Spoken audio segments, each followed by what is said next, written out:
ఏం జరుగుద్ది? ఇదిగోండి ఇప్పుడు ఈ బజర్ పక్కన ఉంటే ఎప్పుడు చివర్లో ఈ వీల్స్ తిరిగేటప్పుడు దీంతో ఇలా 30 సెకండ్స్ కనెక్ట్ అయ్యి అవతలకు వచ్చేసేయచ్చు.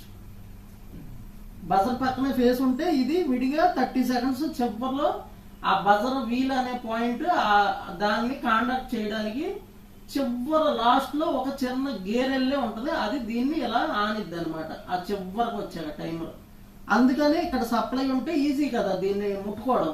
దాన్ని అంటుకుని 30 సెకండ్స్ ఆ గేర్ వీల్ దాటంగానే క్లిప్ వదిలేస్తుంది కనెక్టర్. ఇప్పుడు ఇక్కడి నుంచి ఏమవుద్దంటే ఇక్కడి నుంచి ఇక్కడికి ఒక వైర్ లూప్ ఉంటుంది, ఇక్కడ నుంచి ఇక్కడికి ఒక వైర్ లూప్ ఉంటుంది. ఇది బయట నుంచి అన్నా ఉంటుంది, లోపల నుంచి అన్నా ఉంటుంది వైర్ లూప్. ఈ లూప్ కి ఈ ఫేస్ వెళ్ళి రెడీగా ఉంటుంది. ఈ టైమర్ తిరిగేటప్పుడు ఒకసారి ఇట్టా కనెక్ట్ అవుతా ఉంటుంది. లెఫ్ట్ కానుకోవడం, రైట్ కానుకోవడం, లెఫ్ట్ కి రైట్ కి. టైమర్ కంప్లీట్ అయిపోగానే ఆఫ్ అయిపోద్ది, దేనికి ఆనుకోదు, మధ్యలో ఉండిపోద్ది వీల్. ఇది జరిగే ప్రక్రియ అండి టైమర్లో. ఈ ప్రక్రియ జరుగుతూ ఉంటది అనమాట. మన టైమర్ తిప్పున్నంతసేపు ఆ కీ అంతా అయిపోయేదాకా ఈ లెఫ్ట్ కి రైట్ కి ఆన్ అవుద్ది. చివర్లో ఇక్కడ ఉన్న వీలు ఈ గేరు దీన్ని టచ్ చివర ఒక చిన్న లెగ్ అలా టచ్ చేసి 30 సెకండ్స్ కి బజర్ మోగుద్ది అనమాట. అప్పుడు దాకా ఇది లెఫ్ట్ రైట్ ఆనుకుంటా ఉంటుంది. ఏ సైడ్ అయితే ఆనుకోదు ఆ సైడ్ తిరగదు మోటార్. లోపల ఏదో క్లిప్ కాలిపోయింది అనుకోండి, ఆ సైడ్ తిరగదు. 2 సైడ్లు కాలిపోయినాయి, 2 సైడ్లు టచ్ చేయదు. ఇవన్నీ ట్రబుల్ షూటింగ్ లో చెప్పుకుందాం. ఓకేనండి, మనకి ఇది టైమర్ అండి. ఇప్పుడు వరకు చెప్పుకున్నాం కదా. ఇప్పుడు మీరు 4 వైర్స్ టైమర్ తెలిసింది ఏంటి, 6 వైర్స్ టైమర్ మనకి అర్థమైంది కదా. మనం 7 వైర్స్ టైమర్ తీసుకుందాం. ఎందుకంటే 4 వైర్స్ టైమర్ లో ఏముంది, లెఫ్ట్ రైట్ ఉంది, బజర్ ఉంది, అంతే కదా. 6 వైర్స్ టైమర్ లో కూడా ఏముంది, స్పిన్ కి సపరేట్ సప్లై అవుతుంది. 7 వైర్స్ టైమర్ అయితేనే కొద్దిగా మనకి పూర్తిగా నాలెడ్జ్ అనేది తెలుసుద్ది, అంతేనా.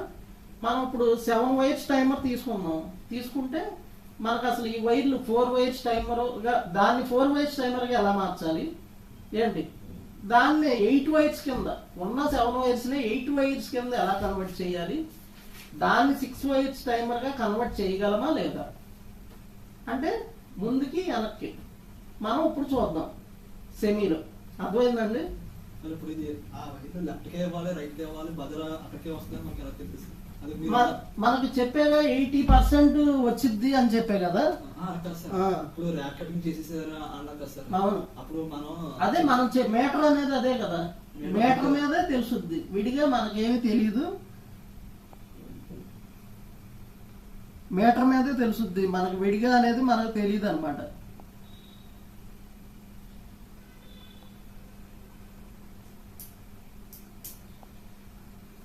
ఇదిగోండి 4 వైర్స్ టైమర్ ఉంది కదా.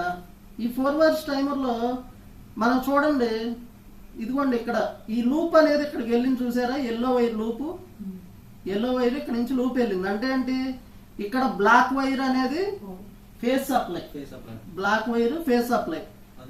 నేను బజర్, ఇదిగోండి బజర్ ఇక్కడ క్లిప్ వేసాడు అంటే ఏంటి, క్లిప్ ఉండి పొట్టి వైర్ ఉంది అంటే ర్యాక్ కటింగ్ తర్వాత మాట్లాడుకుందాం. క్లిప్ ఉండి పొట్టి వైర్ ఉంది అంటే పొట్టి వైర్ దేనికి పైనే ఉంటుంది, పక్కనే బజర్. అందుకే ఇదిగోండి మనకి సప్లై అనేది ఇక్కడే ఉంది. ఇక్కడ నుంచి లూప్ అయిపోయింది, ఇక్కడికి లూప్ అయిపోయి ఇక్కడ ఏం చేస్తుంది, ఇది బార్ క్లిప్ ఉంది, బార్ క్లిప్. ఈ బార్ క్లిప్ ఉండి ఇక్కడ ఉన్న ఈ 2 వైర్లు కూడా పొట్టిదేమో కింద అనద్ది, బార్దేమో పైన అంతది. ఆ పైన వీల్స్ తిరిగేటప్పుడు అప్పుడు ఎల్లో రెడ్ లెఫ్ట్ రైట్ అనమాట. ఇక్కడ yellow red left right, black wire supply wire. మనం ఎలా అంటే ఇది ఈ సైడ్ ఉంది, ఇది ఇటే. ఇప్పుడు ఇది ఏ సైడ్ ఉంది, లెఫ్ట్ సైడ్ ఉంది, రైట్ సైడ్ లేదు. ఇది లెఫ్ట్ సైడ్ ఉందన్నమాట. బజర్ పాయింట్ గానీ సప్లై గానీ లెఫ్ట్ సైడ్ ఉంది. అంటే ఏంటి, టైమర్ మనకు ముందు వైపు ఎప్పుడు తిప్పాలి అంటే ఇక్కడ తిప్పేదే మనకు ముందు వైపు. మనకేంటి లెఫ్ట్ సైడ్ ఉందండి. మనకి ఇప్పుడు ఇది ఇందాడు మనం బొమ్మ వేసుకున్నప్పుడు రైట్ ఇచ్చాం అంటే ఏంటి, రైట్ అయినా ఉండొచ్చు, లెఫ్ట్ అయినా ఉండొచ్చు. బజర్ పాయింట్ చెప్పాం కదా, అంటే ఇది లెఫ్ట్ లో ఉంది, కొన్నిటికి రైట్ లో ఉంటుంది. ఎట్ అయినా రావచ్చు అనుకున్నాం. అది 80% మాత్రమే, మిగతా 20% మధ్యలో కూడా రావచ్చు. మరి ఇలా వస్తే ఇప్పుడు ర్యాక్ కటింగ్ అయిపోయింది, ఇక్కడికి మొత్తం కట్ చేసాం. నేను ఎలా తెలుసుకోవాలి? అదే కదా నాకు కావాల్సింది. ఎందుకంటే వైర్లు చూసో ఇలా క్లిప్పులు చూసో కాదు, ఎవరో ఒకడు మొత్తం కుతికిలో కట్ చేస్తే నాకు అసలు దాని పని అవుతుందా లేదా, వర్క్ అవుతుందా లేదా, అది కదా కావాలి నాకు. ఇప్పుడు దాన్ని మనకు అది తెలుసుకోవాలంటే 2 పద్ధతుల్లో తెలుసుకోవచ్చు. ఎలా? టెస్టింగ్ ల్యాంపులు హోల్డర్స్ వేసి చూసుకోవడం ఒకటి. హోల్డర్స్ అంటే బల్బు హోల్డర్లు తీసుకుని చూసుకోవచ్చు. లేదు, బల్బు హోల్డర్లు మనం ఏం పట్టుకెళ్ళలేము కదా, కస్టమర్ ఇంటికి బల్బు హోల్డర్లు ఏం పట్టుకెళ్ళలేము. మనకప్పుడు మన అస్త్రం ఏంటిది? మల్టీమీటర్. అందుకే మంచిది ఉండాలి అని చెప్పింది. మల్టీమీటర్తో మనం చూసి ఏ వైర్లు ఎన్ని వైర్లు ఉన్నా మనకి దాని యొక్క ప్రాసెస్ ఏం చేద్దో తెలిస్తే మనం 3 minutesలో కనుక్కోవచ్చు అనమాట. 3 నిమిషాల్లో మల్టీమీటర్తో అన్ని వైర్లు తెలిసేసుకోవచ్చు. ఓకేనండి. ఇప్పుడు మనం ఆ వైర్లు మనకి మన టైమర్ వైర్లు అనేది చూద్దాం. ఇదిగోండి, ఇప్పుడు ఇలా మనకి టైమర్, ఇది 7 వైర్స్ టైమర్ తీసుకున్నాం. ఇది 7 వైర్స్ టైమర్ అండి. మనకి 7 వైర్లు ఇవ్వండి. మనకి ఇటు సైడ్ 3 వైర్లు ఉన్నాయి, ఇటు సైడ్ 4 వైర్లు ఉన్నాయి. 7 వైర్లు టైమర్. ఇప్పుడు దీన్ని మనం 4 వైర్ల కింద ఎలా ఇవ్వాలి?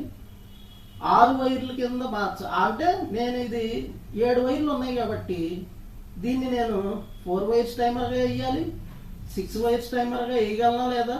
7 వైర్స్ టైమర్ ఉంది కాబట్టి 7 వైర్స్గా వేయొచ్చు. దీన్నే 8 వైర్స్గా కూడా వేయగలనా లేదా? ఇది మనం నేర్చుకుంటే ఇక అన్ని టైమర్లో మనకు అర్థమైపోతాయి. అర్థమైందండి? అంటే మధ్యలో ఉన్నది ఇదే కదా, ఇటు ఎదరు 4, 6, వెనకాల 8, మధ్యలో ఉన్నది ఇదే కట్టి ఇది మనం నేర్చుకోవాలి. అర్థమైందండి? సెలెక్టర్ స్విచ్ లేకుండానే దీన్ని వర్కింగ్ అన్ని వైర్లు చేయించాలి అనమాట. మనం సెలెక్టర్ స్విచ్కి ఇస్తాం. సెలెక్టర్ స్విచ్ పోయింది అనుకుందాం. సపోజ్ పోతే మనం సెలెక్టర్ స్విచ్ పోయింది, దొరకలా, ఏం చేస్తాం?